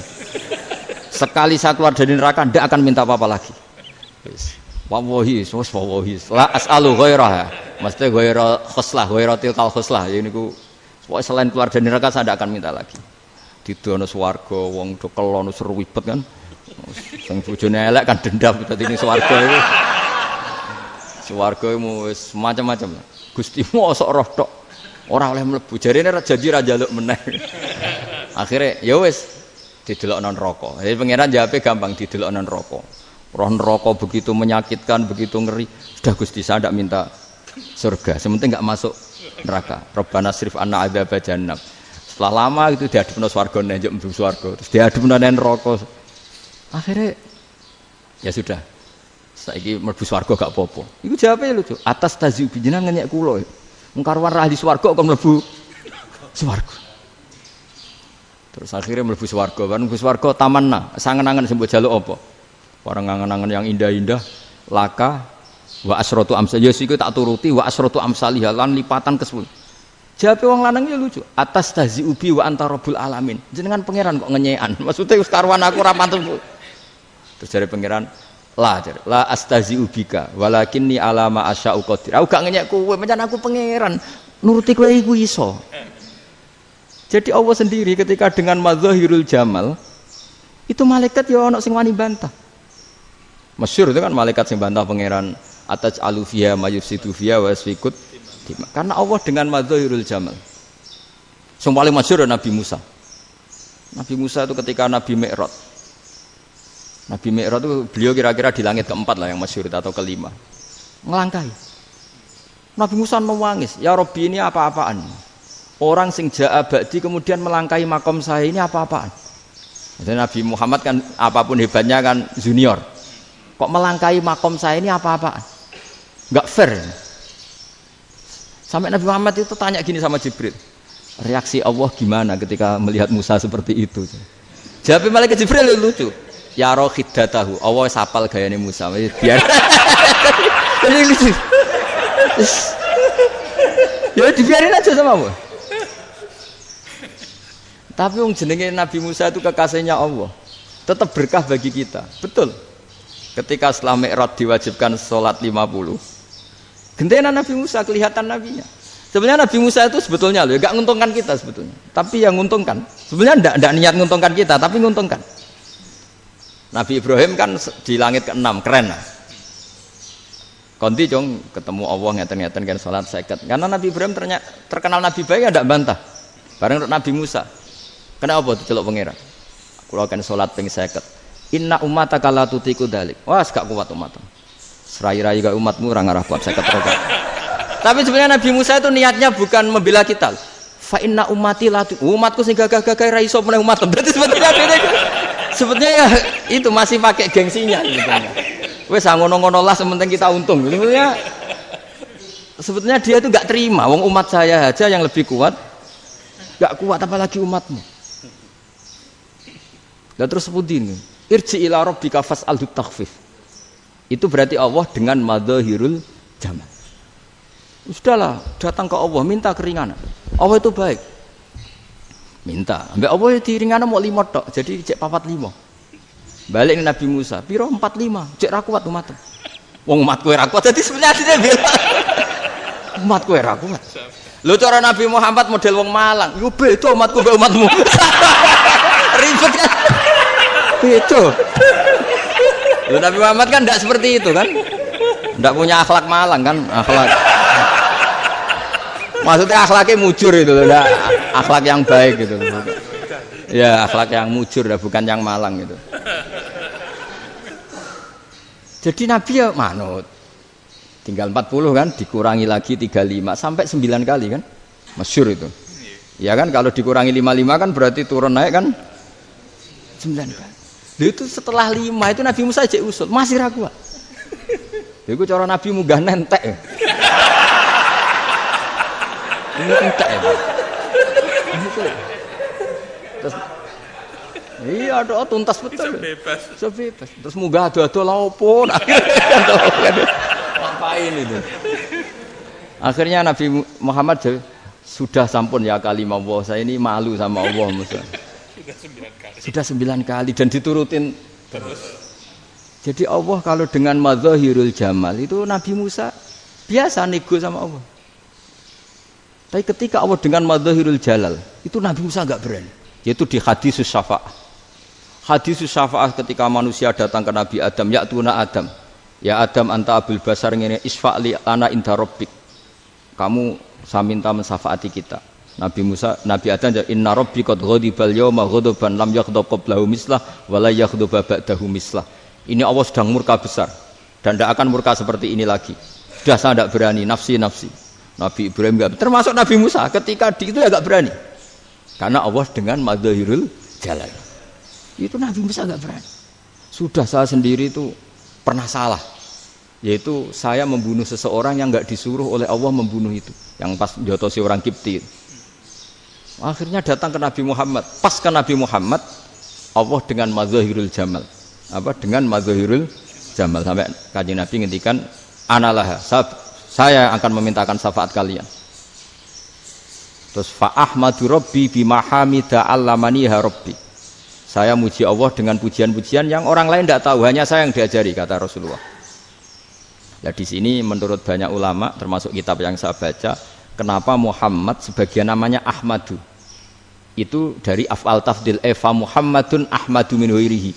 Muhammad Rasulullah itu kalau muji Allah di atas cara mujinya Nabi yang lain. Jadi Ahmadu bukan dari fi'il mudhari' lil mutakallim, tapi dari af'al apa? Tafdil. Fa Muhammadun Ahmadu min ghairihi.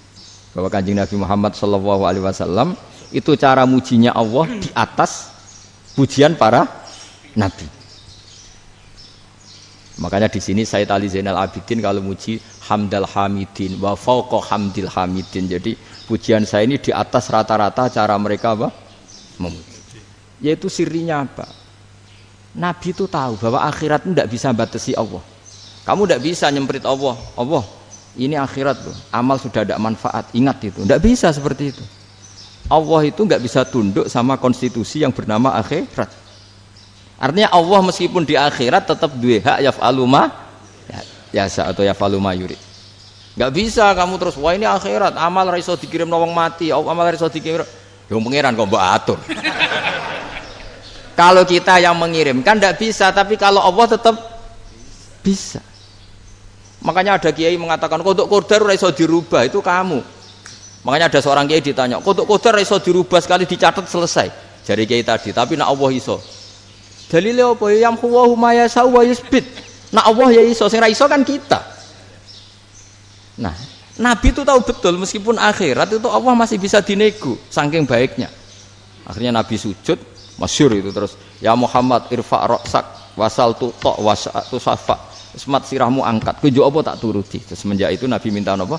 Syafaat. Artinya apa? Ketika Nabi lain berpikir bahwa akhirat ini membatasi amal, karena sudah Nabi tahu betul kalau Allah tetap Allah, yang nggak terbatas kekuasaannya, nggak terbatas rahmatnya juga saat di akhir.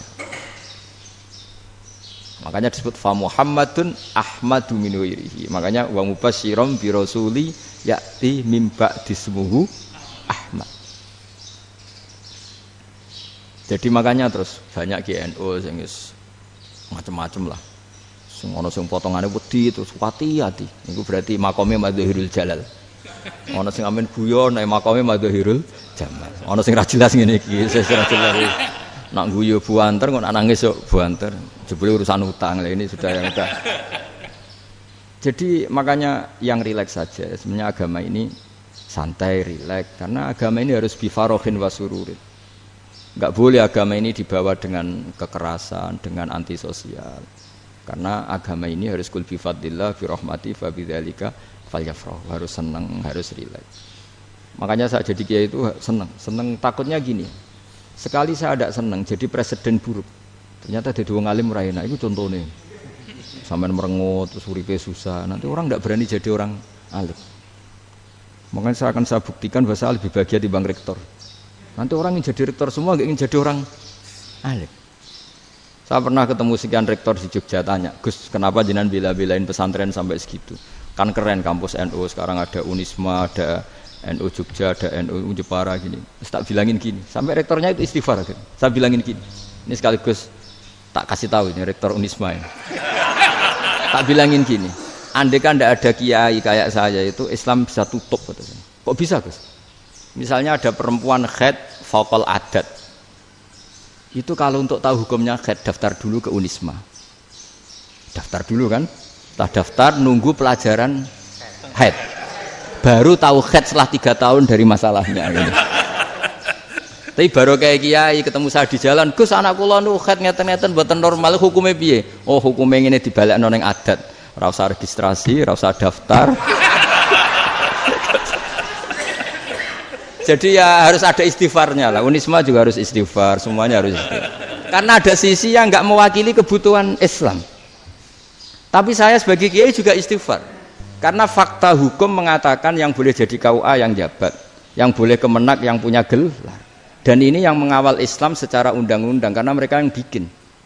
Nah, karena kiai tidak punya gelar tidak bisa jabat di situ. Saya juga istighfar. Jadi tidak sampai untuk yang istighfar. Karena yang kebutuhan ini terwakili yang punya gelar.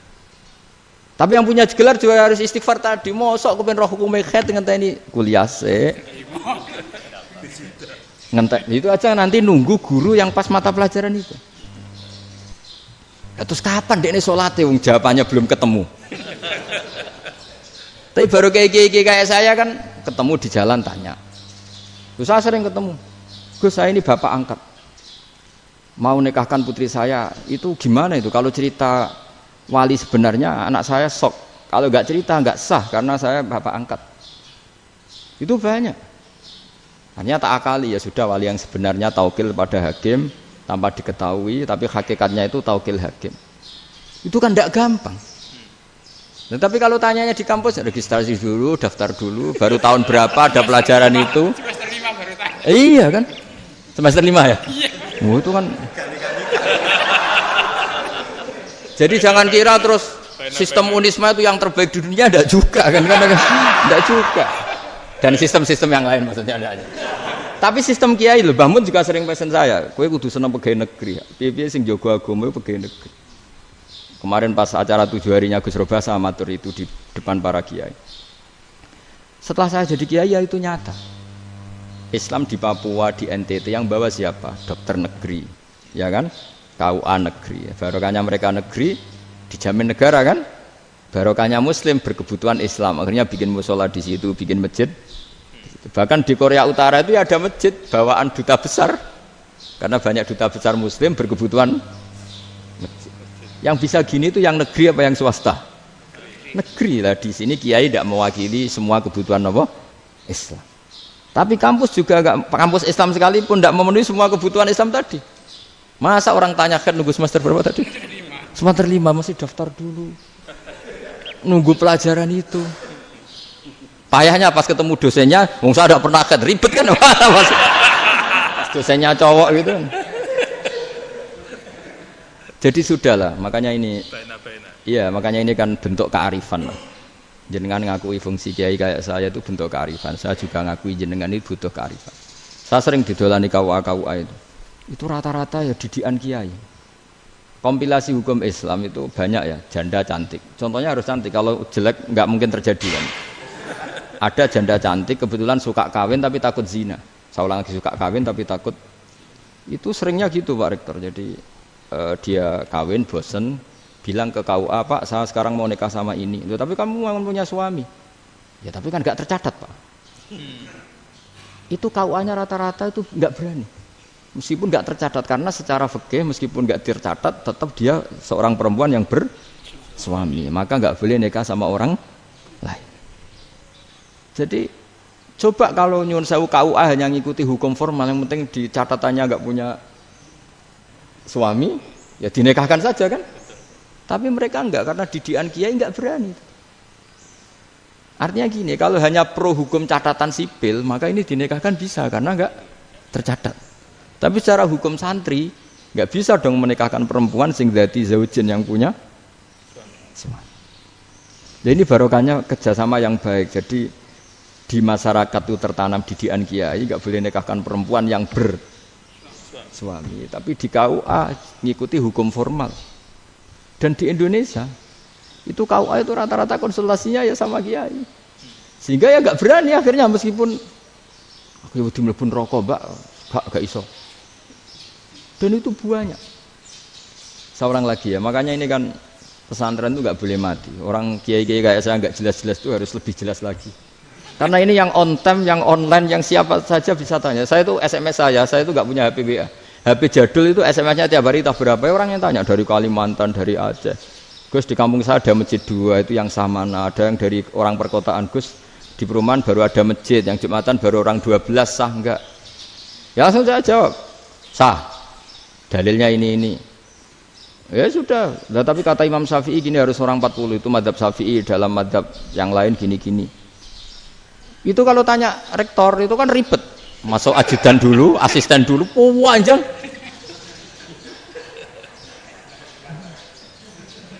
Wah itu kan ribet kan? Manggil dosen dekan VAI dipanggil, dekan VAI nggak mau langsung jawab, cari dosen yang nekuni itu. Usul fikih saya nekuni itu baru seminar, nunggu dulu Mbak ini orangnya baru. Panjang ya? Bisa tutup Islam kalau kesuwen. Coba kalau tanya kiai kan enggak ketemu di jalan. Dulu Mbah Zubair kata Mbah Mun. Saya termasuk santri yang diapresiasi Mbah Mun. Dhisik Mbah Zubair ya ngono, anak nong takok pe sowan gak oleh. Gak takok ning kene ae. Jangan biasa ditanya orang ngadeg-adegan. Ya alhamdulillah ilmunya cukup, kalau gak cukup ya kok sik. Jadi sebetulnya orang sopan itu ya agak-agak ada yang ditutupi sebetulnya. Mboten prayogi teng dalan ngenjang mawon matur. Ya, sebetulnya sebenarnya memang ilmunya agak cukup gitu. Tapi itu sebenarnya secara fikih itu haram, menunda itu haram. Yo haram tuh, coba bayangkan ya, kalau tanyanya sekarang, Gus saya ini sudah keluar darah 1 bulan penuh, padahal normalnya hanya 6 hari. Saya nanti sholat enggak? Kalau nginjang mawon dugi kula, berarti kan hari ini belum ada keputusan. Sholat apa enggak kan? Tapi karena modus tadi, boten prayogi nggih ngendikan ngoteng-teng dalan nginjang tegen kula. Itu kemungkinannya 2, sopan atau goblok, itu saja. Kayaknya kalau sopan enggak lah. Kayaknya enggak lah kata saya. Karena secara fikih itu jelas haram. Bagaimana mungkin sesuatu yang harus dipraktekkan nanti duhur dijawab besok, berarti duhur, asar sampai subuh belum ada jawaban, berarti enggak ada sholat kan? Ya, makanya dibutuhkan orang-orang alim yang kultural seperti ini, dan NU menghormati kultural. Tapi Mbah Mun juga sangat menghormati Islam formal, karena tadi produk-produk formal itu bisa dilembagakan oleh negara, dan itu kita ikut untung gitu. Makanya Mbah Mun itu kalau punya tamu KUA, punya tamu polisi sampai pejabat itu. Kenapa saya contohkan KUA? Supaya jangan kira seperti pendapat orang-orang hasud, wah ya mesti aja disolani presiden senang, menteri senang. Enggak juga. Sebenarnya semua kiai itu mulai KUA sampai polisi, polsek, polres itu senang semua. Karena sama-sama diajak mengawal bangsa ini, diajak mengayomi semua masyarakat. Tapi kadang-kadang masyarakat ngeritiknya, jenenge kiai disolani menteri ya seneng presiden. Padahal yang sowan kiai itu ya mulai KUA, Kapolsek, kepala desa, RT, Mudin.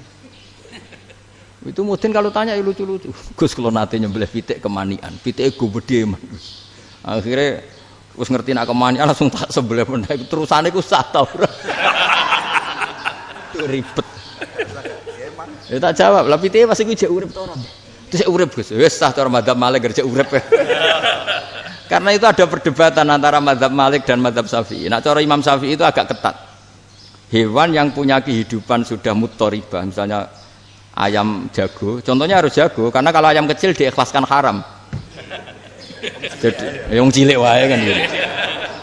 Fikih itu ya, fikihnya orang Indonesia itu pecundang. Kalau ayam kecil enggak ditanyakan, mate ra wis. Kalau jago ditabrak truk kejet-kejet. Andai kan nggak disembelih pun mesti mati. Itu cara mazhab Syafi'i itu haram. Karena penyembelihan ini tidak menjadi penyebab kematian, tapi memang karena kecelakaan tadi. Tapi cara mazhab Imam Malik enggak. Andai kan nggak disembelih, matinya kan 2 menit lagi atau 1 menit lagi. Andai kan nggak disembelih. Berarti mati sekarang itu bawaan pisau apa bawaan kecelakaan? Ya sudah halal gitu caranya. Nah akhirnya ya saya bilang ya sudahlah kita semuanya mati. Jadi cara debat, cara Imam Syafi'i enggak, cara berpikir itu sudah tidak kehidupan yang normal. Yang dimana-mana penyembelihan itu mematikan yang hidup normal. Jadi agak ketat. Sehingga dalam contoh kemanian, kalau dalam bahasa Jawa nyembelih agak sempurna terus pesonya jatuh atau apa itu, kalau pakai mazhab Syafi'i agak kesulitan. Jadi kalau mazhab Malik asal diselesaikan secara fauron dan juga sebagian mazhab Syafi'i itu halal. Nah orang mesti tanya gitu, Gus, wedhusku tabrak truk, man Gus kejet-kejet. Tapi nak pitik cilik ra ditakok. Makanya termasuk kritiknya Mbah Mun, tapi ini madzhabnya Mbah Mun ya. Kamu boleh ikut boleh ndak, karena ini urusan ndak penting. Dewe wong-wong lucu, nak ditakoki yuyu muni haram mergo amfibi. Yuyu ngerti sampean? Yuyu nggih. Tapi nak ditakoki kepiting muni halal. Mergo nak yuyu haram gak eman, nak kepiting eman. Padahal alasannya coba, kenapa yuyu haram? Karena amfibi kan, bisa di air. Pertanyaannya, kepiting seperti itu enggak? Nah, tapi kepiting kalau haram kan eman. Karena besar kan, kalau yuyu silahkan haram kan gitu. Artinya apa? fikih kita ya agak-agak pecundang gitu, agak-agak pertimbangan. Iya, ini lucu kan? Kualitatif. Coba alasannya yuyu haram karena apa? Amfibi kan? Hidup dua alam. Pertanyaannya kepiting seperti itu enggak? Iya. Kenapa? Kalau orang tanya, yuyu haram apa halal? Rata-rata jawab haram. Tapi kalau kepiting mulai khilaf. Loh mestinya kan sama kan? Nah itu. Karena unsur imannya. Iya tadi. Saya juga sering melihat tonggo-tonggo itu. Ayam cuwilik sakmene ketabrak truk, enggak ada yang tanya. Tapi saya pernah jalan-jalan di Narukan sini, ono jago ketabrak, sing duwe langsung marani kula, pas saya naik motor. Gus ini halal apa haram? Nak langsung kula sebelah halal apa haram? Wis kanggo kowe halal ya halal. Karena saya tahu tak jawab haram mesti kecewa itu. Aduh. Akhirnya kiai ini beratnya kan. Ya akhirnya ya saya setelah itu Fatihah Imam Syafi'i ngapunten umat kula nu rahasia mangke madzhabe jenengan tuh ndak siap. Untuk mazhab tidak sama. Iya kan akhirnya pakai madzhabnya Imam Malik tadi. Ya tak Fatihah Imam Syafi'i ini mboten niat nglawan jenengan. Tapi ngobati tiang eman. Mergo pitike besar itu. Jadi ini kan cerita ya itu makanya yang rileks saja lah bahwa Islam ini yang rileks, yang menyenangkan karena ya agama ini harus menyenangkan. Raditu billahi robba. Raditu itu senang banget, ridho itu puas. Enggak boleh beragama pertuntungan terus emosinan. Ya marem atau raditu itu marem jadi yang nyaman. Ya saya kira demikian. Assalamualaikum warahmatullahi wabarakatuh. Pelajari Pak. Pun. Alhamdulillah. Satu aja yang di sini benar. Oh, satu aja. Syarat. Nggih, damel syarat. Jadi mungkin ada satu pertanyaan aja. Satu saja. Bukan keluhan. Ini mumpung Gus Bak pada Madhohirul Jamal. Iya, Madhohirul Jamal. Sebentar lagi sudah jalan. Madhohirul Jalal. Jadi gak kena ditakoni. Monggo setunggal mawon. Ya, bagus. Ini ambil. Nggih. Ampun dawa-dawa terus Gus. Ya jaga-jaga. Assalamualaikum warahmatullahi wabarakatuh.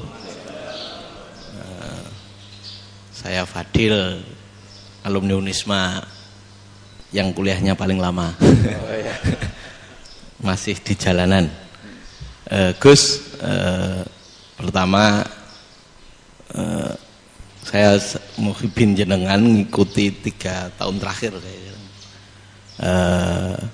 Sepertinya ketika Mbah Hasyim Asy'ari hadir di tahun 1900-an sampai mendirikan itu kok suasananya sama seperti Gus Baha hadir di tengah-tengah situasi genting Indonesia ini. Saya kira yang memunculkan nama Gus Baha di banyak media online yang saya amati itu malah awalnya dari kelompok bukan kita gitu. Dan itu kami melihat bahwa apakah nanti 1926 dan 2026 satu abad NU, saya kok termasuk orang yang punya semacam harapan gitu Gus Baha bisa, ya mungkin kalau beliau Mbah Hasyim Rois Akbar, sekarang Rois Am, nanti ada istilah barulah tengah-tengah antara Rois Am dan Rois Akbar. Karena setiap satu abad harus ada mujadid dan kami berharap kamu aja tak angkat. Itu yang pertama, artinya mohon maaf Gus. Yang kedua soal saya termasuk orang yang cukup iskal dengan peristiwa Nabi, kalau banyak disebutkan itu kisah Nabi Khidir Khodir yang dari 3 cerita itu hanya satu cerita yang saya masih agak bingung soal di situ anak kecil itu pakai kalimat, kalau di Al-Qur'an itu pakai kota lah, jadi pakai anak kecil itu dibunuh seperti itu. Jadi ada istilah yang apakah memang saat itu ada syariat yang membolehkan atau memang ada sesuatu yang secara dari Allah Subhanahu wa taala memang itu dibolehkan untuk Nabi Khidir. Jadi di antara semua cerita itu saya yang agak iskal yang itu. Kalau yang kisah soal membocorkan itu mungkin masih bisa masuk ya, tetapi apakah sudah ada ilmu psikologi yang sangat tinggi sehingga kalau ada anak-anak yang idiot itu atau apapun istilahnya yang sekarang itu boleh dilakukan tindakan begitu itu. Nah ini saya lebih provokatif dari Pak Rektor biasanya. Artinya mohon maaf karena pemahaman saya ada dua pendekatan ilmu yang masuk, satu seperti Nabi Musa, yang satunya seperti Nabi Khidir. Mudah-mudahan ada sedikit penjelasan. Siap Gus, terima kasih. Dan yang terakhir mudah-mudahan karena Indonesia situasi terakhir saya kira kita ketahui lagi pandemi seperti ini Gus, jadi saya juga ingin pendapat Gus Baha, apakah ini situasi pandemi corona itu Allah sedang madhohirul jamal atau madhohirul jalal? Terima kasih. Assalamualaikum warahmatullahi wabarakatuh. Assalamualaikum warahmatullahi wabarakatuh. Monggo langsung mawon Gus. Ini provokatif ini kayak. Loh di situ aja kamu tanya kok terus mirip. Siapa Fadil ya? Dari peternakan ya? Tapi mau ngomong tafsir itu. Mulai kacau peternakan ngomong tafsir ini mulai. Nah, ini ada yang hafal Quran ngaco, paling enggak setengah hafal. Nggak yang dari Unisma. Nggak begini, ayat itu kan ditutup wama fa'altuhu an amri, ya saya maknani wama fa'altu lan orang nglakoni ingsun hu ing kabeh sing kasebut an amri mergo kepinginanku ingsun. Jadi saya melakukan itu semua bukan karep saya sendiri. Jadi Khadir sendiri itu kamu untung enggak nekuni tafsir. Kalau nekuni tafsir yang kamu soal bukan Nabi Khidir, karena Nabi Khidir itu hanya satu orang. Yang kamu soal harusnya Israel. Wih itu ndak rektor, ndak kiai besar, ndak siapa saja dihabisin itu. Kenapa Israel ndak kamu tegur? Gimana hukumnya qatlul mukmin? Kenapa Israel ndak kamu masukkan ayat wa may yaqtul mu'minam muta'ammidan fajazauhu jahannamu khalidan fiha. Ingat ya Israel. Iya kan? Nah, Israel melakukan pembunuhan itu, kadang yang dipateni nyuwun sewu orang soleh betul. Tapi wae kabundut ya. Itu Israel juga tidak atas pilihannya, tapi karena perintah. Nah, Khadir itu bukan nabi syariat, kira-kira mirip kayak Israel. Karena beliau bukan nabi syariat. Jadi ini agak aneh, ini kan orang nekuni tafsir kayak saya sampai berjilid-jilid kitab. Saya kemarin mata saya agak sakit karena saya nangis itu sudah 2 hari. Bukan mikir sampean tapi mikir ilmu ini harus ada yang mempertahankan. Karena apa ya, nekuni ilmu itu kan ribet. Kalau yang nekuni ilmu terus dosen terus rektor itu ya agak ada fasilitasnya. Kalau nekuni ilmu kiai itu naruh keramat kan taqabbala wa minna minkum taqabbal ya karim. Iya, tapi saya alhamdulillah keramat jadi ya tetap hidup itu terus. Saya ulang lagi ya. Harusnya Mas Fadil itu kalau nekuni itu yang disoal itu Nabi Khidir. Nabi siapa? Apa malaikat siapa? Israel. Karena itu korbannya lebih banyak. Pertanyaannya, Israel kena enggak oleh aturan ayat wa may yaqtul mu'minam muta'ammidan fajazahu? Kan enggak. Karena semua itu wa ma fa'altuhu an amri. Saya lakukan ini. Mungkin ngaji kamu enggak khatam sih mau delok fakotalah itu. Itu Nabi Khidir pasti tersinggung, enggak baca belakangnya itu. Ya karena jurusan peternakan itu. Atau salah gurunya yang ngajar. Ya. Daripada nyalakan satu orang mendingan 2 ya. Jadi kalau ngaji itu khatam sehingga ngerti ayat itu kan ditutup wa ma fa'altuhu an amri. Nah, menurut Ibnu Hajar Al Asqalani yang nyarai Bukhari Dan ketika itu cerita tafsir ayat itu, wa hadza dalilun ala anna Musa afdhalu minal Khadir. Justru ayat-ayat itu menunjukkan Musa itu lebih utama ketimbang Nabi Khidir. Karena Nabi Khidir monoton melakukan apa saja yang diperintahkan Allah, sementara Musa tetap dengan gugatan syariatnya. Beliau enggak terima ada orang main membunuh. Aqtal tanafsan zakiyatan bi ghairi nafs. Laqad ji'ta syai'an nukra. Sur'atu Musa ila nahyil mungkar itu menunjukkan beliau Nabi ulil azmi. Jadi Nabi Musa langsung sikap, wah ini tidak benar kamu. Padahal sudah ada perjanjian, kamu tidak boleh bantah. Tapi Nabi Musa lebih ngeboti syariat, lebih memihak syariat, nahi mungkar itu wajib. Justru itu menunjukkan derajatnya Nabi Musa fauqal Khadir. Makanya Nabi Musa tetap gugat, nggak bisa dong, ini nafsan zakiyatan kok kamu bunuh. Maka itu jadi ilmu. Nabi Khidir pada akhirnya nyuwun sewu ya tidak bisa jawab. Makanya beliau menutup wa ma fa'altuhu an amri. Sebenarnya saya sendiri itu ya tidak punya alasan. Jadi kalau Israel kamu tanya, ini gimana ini wong melarat mulai cilik, meh sugih mbok pateni. Mbok yo baro ben sempat sugih itu. Ini kuliah paling lama urung sempat urip penak. Nah itu kan mbok yo mateni wong kira-kira lah nek wis sempat mapan sempat. Lu andai kan Israel pakai aturan syariat kan mateni orang kan jadi kira-kira lah. Jadi itu tidak ada hubungannya tadi dengan ilmu yang kamu katakan urusan psikologi anak itu tetap semuanya haram dibunuh, nggak boleh. Ya jadi tetap makanya ini pentingnya ngaji khatam itu tadi. Jadi pada akhirnya Nabi Khidir itu ada punya alasan hanya ngendikan wa ma fa'altuhu an amri. Pada akhirnya yang paling pokok yaitu semua ini saya lakukan saya sendiri itu tidak tahu karena perintah.